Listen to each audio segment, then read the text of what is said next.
कोणता अवयव डिटॉक्सिफाय करतो आणि पचनासाठी तयार करतो? लाळ ग्रंथी, स्वादुपिंड, कंठग्रंथी की यकृत?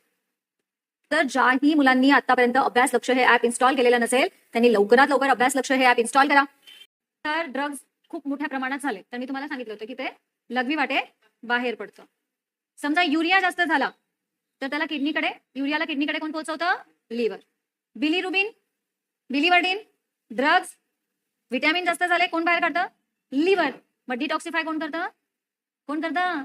लिव्हर, यकृत. सलायवरी ग्लँड काय करते?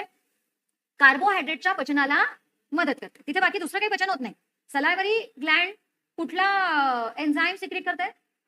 टायलिन. सलायवरी अमायलेज. आणि कशाच्या पचनाला मदत करते? कार्बोहायड्रेटच्या पचनाला, है ना? तर फॅट सोल्युबल टॉक्सिन्स फेज 1 मध्ये रिलीज होतात आणि वॉटर सोल्युबल जी आहे ती फेज 2 मध्ये एलिमिनेट होतात.